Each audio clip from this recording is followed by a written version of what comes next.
to Lord Alton. Thank you, Lord Chairman. Good afternoon. Secretary of State, you said in answer to a question from Baroness Ainley earlier in our proceedings that you had read our report of January the 13th and seen some of the warnings that were contained within it concerning Afghanistan. But you'll have also seen the Joint Committee on National Security Strategy report, which concluded, and I quote from their conclusions, that recent events in Afghanistan suggest the NSC and cross-government machinery that supports its work are inadequate to the task. I wonder whether you agree with that statement, and what role does the National Security Council currently play in terms of identifying, discussing and developing strategies specifically for defence-related issues and challenges, and how will the MOD implement, I think there are 40 recommendations and subsets of recommendations in the Joint Committee on National Security Strategy report? Well, just on that latter question, that will be a question for the National Security Advisor to answer.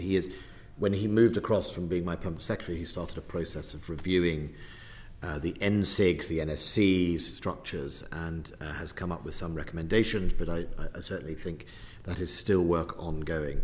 The NSC, if I could just give a reflection on the NSC and also COBRA, because they've become words that get bandied around, or acronyms, as if you have an NSC and you haven't had an NSC and that's why you've got your policy wrong. It's not, or have a COBRA. I've done more COBRAs probably than any other Secretary of State. I think I've done 30, 40 COBRAs in my life, both as Security Minister and this.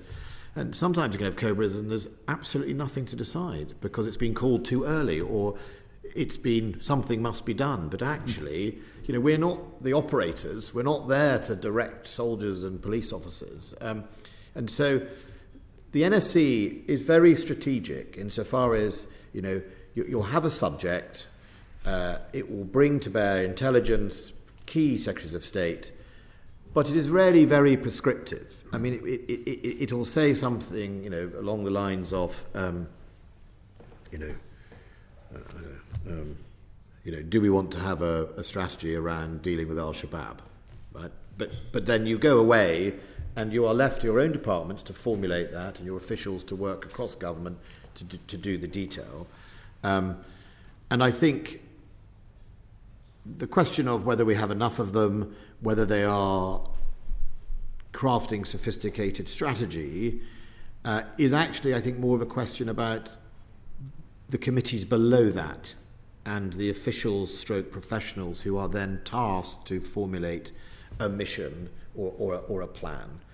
And I think what I would say is, in the past, the experience is that sometimes these are too slow, because obviously the threat might move at a faster pace, or some departments are not used to necessarily being, Lord Batang's point about, DFID on some areas, not necessarily engaged on that agenda, and so they move at a different pace or they put different resource into that. And that would be a criticism I would have of the sort of NSIG structure, is that we wanted to get on with it. But I don't think there's this sort of, and I've heard the criticism, it was in the committee yesterday, that somehow there is no policy, who is running the policy. The NSC does come up with lots of policies. The professionals then go away and turn those into detailed strategic plans, and the NSC will make significant decisions as the facts on the ground change. So, if something were to happen to Ukraine, you'd call it an NSC and discuss what next. I think the knack is whether we anticipate enough in government, whether we think ahead. So I'll give you an example. Taiwan, right? We all know that China's stated aim is to unite Taiwan. I mean, that's not a secret. It's in their 2049 plan or whatever they've announced. Is government thinking about what if? Or does government wait till something happens and then do it? And I think, over my 17 years in Parliament, it's often been too reactive and not proactive enough. But I think we are improving that with not only more joint working, but taking lessons from our counter-terrorism, where we have been very good at being proactive. The contest strategy, which I think started in 2003, I genuinely believe is probably one of the best counterterrorism strategies in the world. It has incredibly good results both at home and abroad. It gets refreshed. The last one I authored in 2018. But that taught us how to work together in other areas, state competition, foreign policy, and the one HMG policy and foreign policy that the Prime Minister introduced is about trying to pull together all those people in embassies to deliver a proper strategy.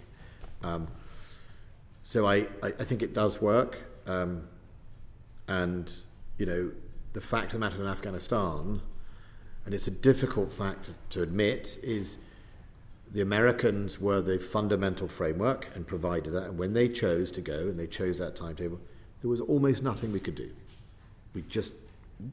We can argue on the head of the pin whether we could have got out quicker or got out another few weeks later, but fundamentally they took that decision. It was a political decision at one level, and that's the uncomfortable truth for us all, is we couldn't do anything to really change that.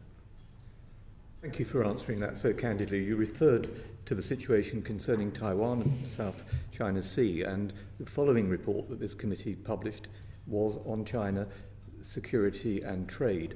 And we say in that report that this could become a catastrophic situation if we get that wrong. So coming back to what the National Security Council say at para 154 of their report, they ask whether our failings were, their words, intelligence failure, assessment and analysis failure, the failure to marshal the vast knowledge and resources, groupthink, the reluctance by ministers or senior officials to engage fully with the realities of information, a failure of diplomacy to bring forward an alternative NATO coalition on the ground.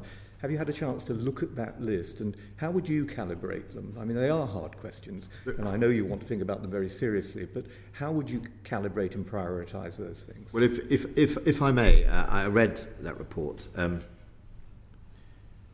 don't want to criticise the report of the House of Parliament, but would I say, I don't think it was as thoughtful as your report.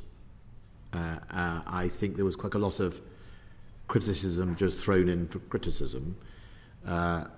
There were obviously some very valid points. I don't dispute that. I think, you know, and I know the ISC are looking at the intelligence issue on Afghanistan.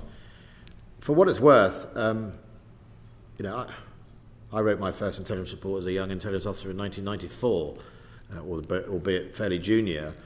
I'm not sure you know, people understand often what intelligence is and what its limits are and what it's there for. You know, ultimately, we're paid to make judgment based on intelligence that is there to illuminate and inform.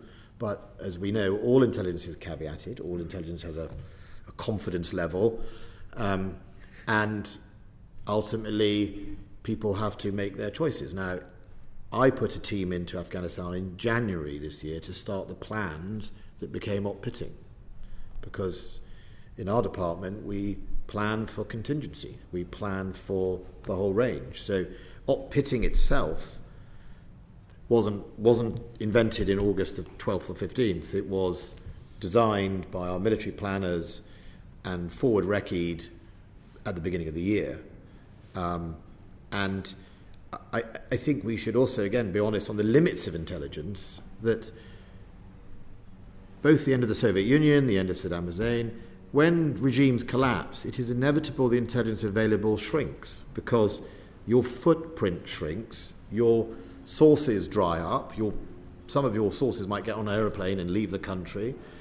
So inevitably your confidence level shrinks in the level of the intelligence you get, and it becomes less reliable, not more, I think, is how and that the Soviet Union, the actual final collapse of the Soviet Union, we can all remember the press conference of Saddam Hussein's press spokesman, if you remember. He had a comical alley, they used to call him. He, perfectly pressed uniform, took his beret off and got in a taxi, disappeared, and that was the end of that. And I think, so my instinct is, when in July I'd said that I felt the game was up, that was not purely based on the intelligence given to me. That was my knowledge of foreign affairs and instinct about, you can't really predict the end of the waterfall in the end when those things. You can do your best. And in fact, we if you step back, the intelligence assessments both in June and August predicted either a Taliban-dominated government at the end of the year or a civil war. Now, they were out by 2-3 months.